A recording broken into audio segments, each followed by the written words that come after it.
12 রবিউল আউয়াল রোজ সোমবার সুবহি সাদিকের সময় নবীজি দুনিয়ার জমিনের মধ্যে আসবে।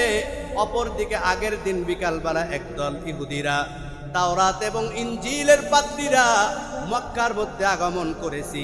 আকাশের দিকে তাকাইয়া সন্ধ্যাবেলা চিৎকার দিয়ে বলে, শোনো, যেই আখিরি মানব আল্লাহ তাআলার বন্ধু হাবিবুল্লাহ দুনিয়ার জমিনের মধ্যে আসবি, আল্লাহর কসম করে বলি, রবের নামে শপথ করে বলি, ওই নবী আগামী দিন সকালবেলা শবে সাদেকের সময় দুনিয়ার জমিনের মধ্যে আসবি। রাত্র যখন গভীর হয়ে যায়, আমার ভাইরা, আব্দুল মুত্তালিব পাগল পারা হয়ে গেল, তার কলিজার টুকরা নাতি জমিনের মধ্যে আসবি। যখন রাত্রটা গভীর হয়ে যায়, আকাশ পাতাল সবকিছু শান্ত হয়ে যায়, নীরবতা নিস্তব্ধতা সবকিছু বয়ে যায়। নবীজি যখন দুনিয়ার জমিনে শবে সাদেকের সময় আসবে, দুনিয়ার সমস্ত মানুষগুলা ঘুমে, আসমান জমিন পাহাড় পর্বত সবকিছু শান্ত হয়ে গেল। আব্দুল মুত্তালিব বারবার হযরতে আমেনার ঘরের বারান্দা দিয়ে একবার ডানে যায়, একবার বামে যায়, একবার ডানে যায় আর একবার বামে যায়।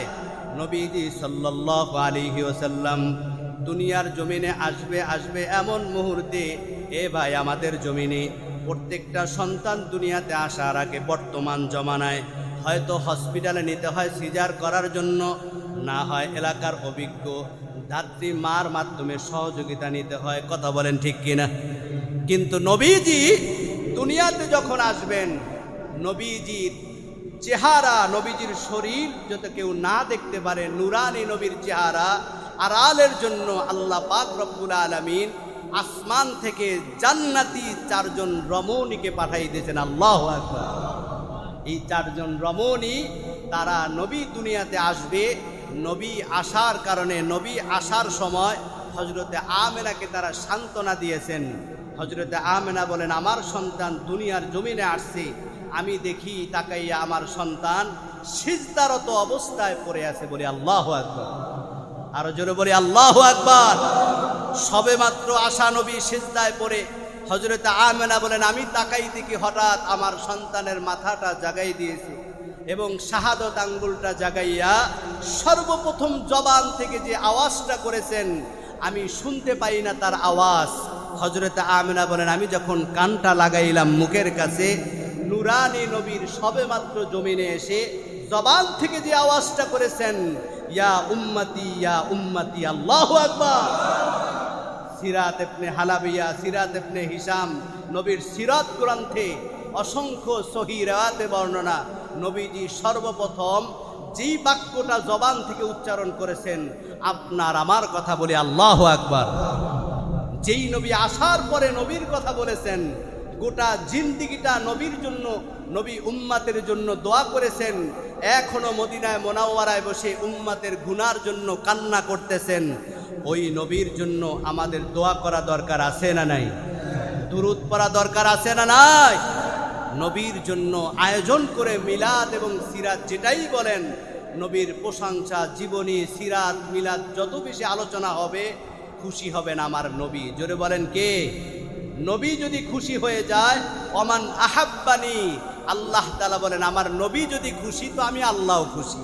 আর আল্লাহ যখন খুশি হয়ে যাবে, ওই লোকটা বিনা হিসাবে জান্নাতি হয়ে যাবে।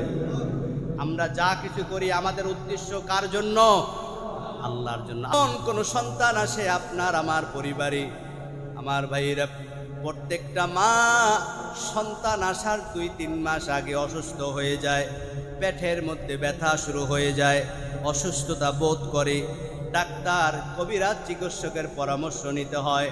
মানুষ দূর থেকে তাকাইলে, আলামত দেখলে বুঝতে পারে। কথা বলেন ঠিক কিনা? কিন্তু আপনার আমার নবী, আখিরি নবী, দোজাহানের বাদশা নবী, তার মায়ের গর্ভে আসছেন। কিন্তু একটা দিন হযরতে আমেনা বলেন, আমার সন্তান আমার গর্ভে আসছে, আমি কোনো দিন কোনো ব্যথা আমি অনুভব করি নাই। শুধু ব্যথা অনুভব না, মানুষ দেখে বুঝতে পারে না আমার গর্ভে একটা সন্তান আছে।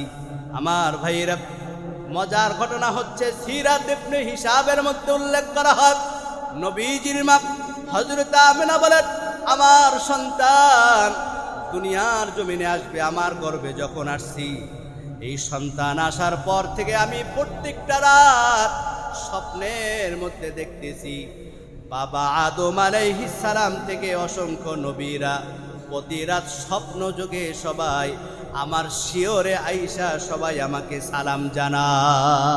আল্লাহু আকবার।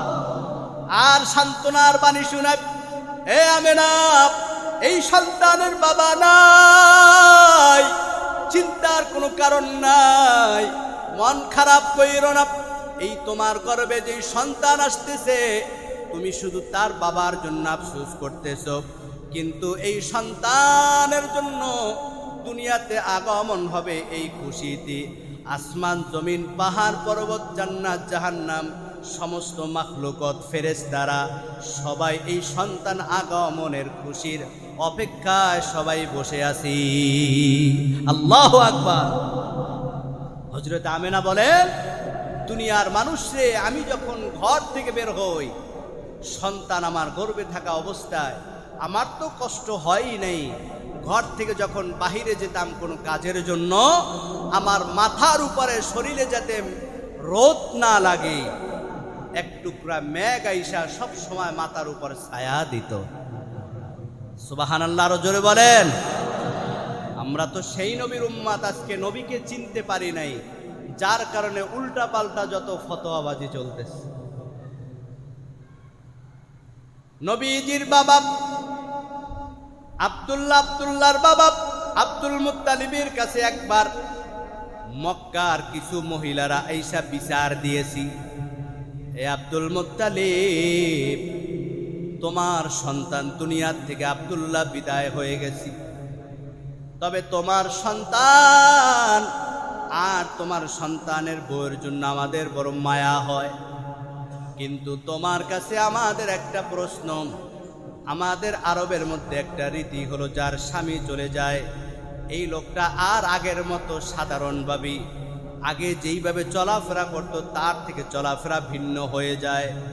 কিন্তু আমরা দেখতেছি তোমার ছেলের বউ আমেনা যখন ঘর থেকে বের হয়, যখন আমাদের মাঝে বের হয়, তার শরীর থেকে এমন একটা সুগন্ধি বের হয়, যেই ঘেরানে আমরা পাগল পারা হয়ে যাই। যেই রাস্তা দিয়া হেঁটে যায় ওই রাস্তাটা ঘ্রাণে মুখরিত হয়ে যায়।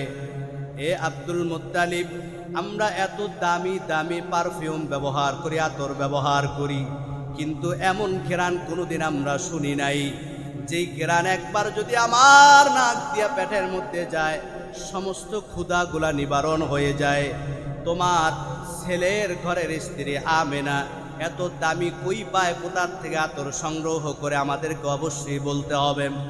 আব্দুল মুত্তালিব আমেনাকে ডাকতে বলে, মা, দুনিয়ার মানুষগুলা সবাই কানাঘুষা করতেছে, ও মা, কোথার থেকে তুমি এই সুগন্ধি আতর পাও? তোমার এই সুগন্ধি আতরের জন্য সমস্ত মানুষগুলা পাগল পারা হয়ে গেছি।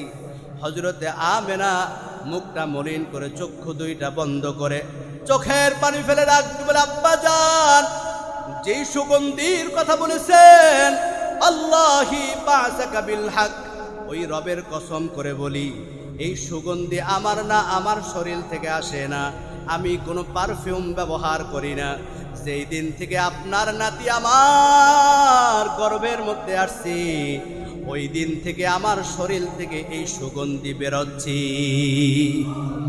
এই সুগন্ধি আমার না, এটা আমার কোনো কৃতিত্ব, ক্রেডিট না। এই সুগন্ধি আমার শরীর থেকে আসে না, এটা যে আমার গর্ভে আছে তার থেকে আসে। বলি আল্লাহু আকবার। নবীজির মা আমেনা যখন ঘর থেকে বের হয় পানি আনার জন্য, ভালো করে খেয়াল করেন, কেমন রহমতের নবী আমার এখনো দুনিয়ার জমিনে আসে নাই। হযরতে আমেনা বলেন, আমি যখন ঘর থেকে বের হই, ওই আরবের মরুভূমির মধ্যে হাজার হাজার ফিট নিচে পানি রশি টেনে টেনে বালতি তুলতে হয়। হযরতে আমেনা বলেন, আমার সন্তান যখন আমার গর্ভে আসি, আমি যখন কূপের কাছে যাই, কূপের রশি ধরতে দেরি হয়, পানি টানতে কষ্ট হবে, আমার কষ্ট হবে, এজন্য আল্লাহ পাক রব্বুল আলামিন কুদরতি ভাবে এই কূপের 1000 ফিট নিচের পানি আল্লাহ তাআলা সাথে সাথে কূপের উপরে উঠাইয়া দেন। আমার চাহিদা অনুযায়ী আমি পানি নিয়ে আসি। আরবের মেয়েরা তারাও যখন পানি নিতে আসে, আমেনাকে বলে, আমেনা তোমার হাতে ধরি পায়ে ধরি, তুমি যাইও না, কারণ তুমি যতক্ষণ থাকো কূপের পানি আর নিচে যায় না। আল্লাহু আকবার।